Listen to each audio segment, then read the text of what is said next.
योगिनामपि सर्वेषां मद्गतेन अंतरात्मना श्रद्धावान भजते यो माम समे युक्त तमो मतः।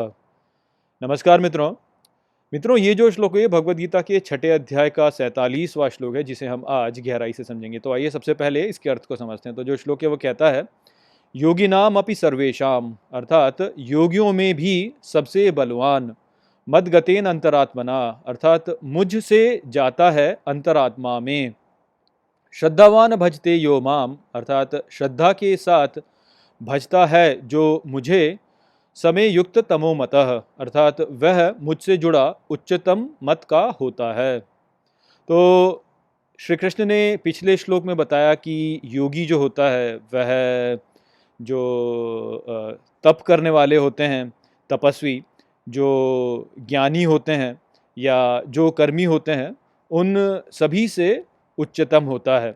अब यहाँ पर इस श्लोक में श्री कृष्ण यह बता रहे हैं कि योगियों में से भी सर्वोच्च योगी कौन होता है। तो वो यहाँ पे अर्जुन से कहते हैं कि योगियों में जो सर्वोच्च योगी होता है वो मुझसे अंतरात्मा में जाता है, अर्थात वह दिव्यता के द्वारा दिव्यता को प्राप्त करता है। और ऐसा जो व्यक्ति होता है वो श्रद्धा से भरा होता है और दिव्यता को ही भजता रहता है, और दिव्यता के साथ में जुड़ करके वह सर्वोच्च मत वाला हो जाता है।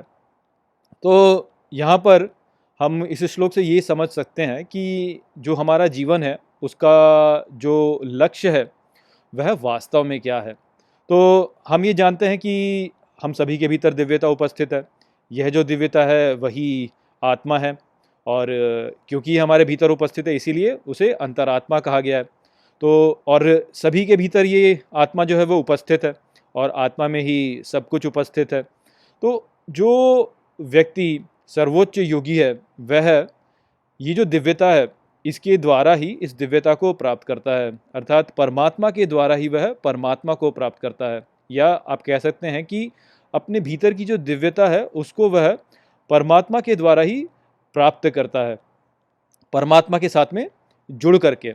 और वो परमात्मा के साथ में जुड़ता कैसे है, जैसे कि हमने पिछले श्लोक में भी समझा कि अपनी जो उसकी इच्छा शक्ति है उसको परमात्मा के सामने समर्पित करके, अर्थात श्रद्धा के साथ में वह जो परमात्मा है उसको ही भजता रहता है, और इस प्रकार से वह परमात्मा के साथ में जुड़ जाता है और सर्वोच्च मत वाला हो जाता है। अब परमात्मा के साथ में जुड़ना कैसे होता है, इस संपूर्ण सृष्टि में जो भी कार्य हो रहे हैं उसको एक यज्ञ के रूप में देख करके, और अपने सभी कार्यों को भी यज्ञ के रूप में करके, अपने लिए नहीं, अपने अहंकार के लिए नहीं, बल्कि केवल एक यज्ञ के रूप में करके व्यक्ति परमात्मा के साथ में जुड़ता है।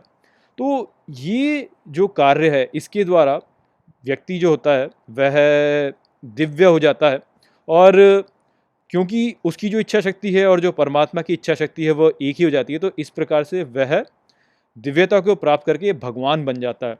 तो ये हमने पिछले श्लोक में भी समझा था, और यहाँ पे हम समझ सकते हैं कि ये जो प्राप्ति है, दिव्यता की प्राप्ति, परमात्मा के साथ में जुड़ाव, आत्मा के साथ में एक हो जाना, ब्रह्म को प्राप्त कर लेना, दिव्य हो जाना, भगवान बन जाना, यही वास्तव में हमारे जीवन का लक्ष्य है।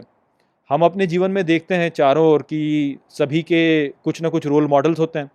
कोई व्यक्ति कहता है कि वह एक धनवान व्यक्ति बन जाना चाहता है उस उद्योगपति के जैसे।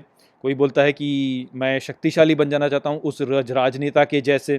कोई कहता है कि मैं लोकप्रिय बन जाना चाहता हूँ उस खिलाड़ी के जैसे। कोई कहता है कि मैं जो सुंदर दिखना चाहता हूँ, या मैं सेक्सी बन जाना चाहता हूँ जैसे कि यह फिल्म स्टार है उसके जैसे। तो लोगों के इस प्रकार से बहुत से रोल मॉडल्स होते हैं, और लोग अपने जीवन के जो कार्य करते हैं वो अपने इन आदर्शों को प्राप्त करने के लिए ही करते हैं। किंतु जो व्यक्ति ये कहता है कि मैं दिव्य बन जाना चाहता हूँ, वह व्यक्ति वास्तव में सबसे अधिक महत्वाकांक्षी है। वह व्यक्ति वास्तव में वो प्राप्त करना चाहता है जो कि इस जीवन में प्राप्त करने योग्य है। यदि आप ऐसे कार्य करते हैं जिससे कि आप दिव्य हो जाएंगे, जिससे कि आप भगवान बन जाएंगे, आपकी जो इच्छा शक्ति होगी और जो परमात्मा की इच्छा शक्ति होगी वो एक हो जाएगी, तो ये जो प्राप्ति है यह सर्वोच्च प्राप्ति है।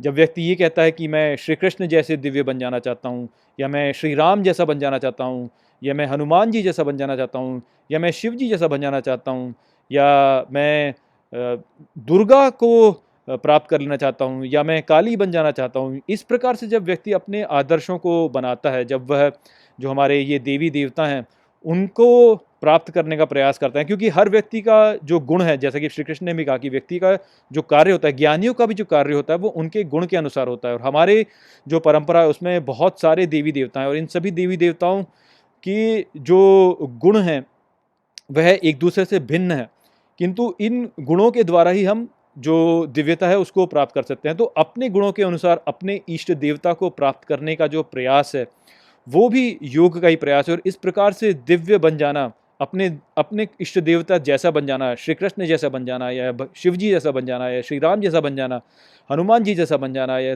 देवियों जैसा बन जाना, काली माता जैसा बन जाना, दुर्गा माता जैसा बन जाना, ये जो प्रयास है यही प्रयास सर्वोच्च प्रयास है। इस प्रयास के द्वारा व्यक्ति दिव्यता को प्राप्त होता है और इन देवी देवताओं जैसा ही बन जाता है।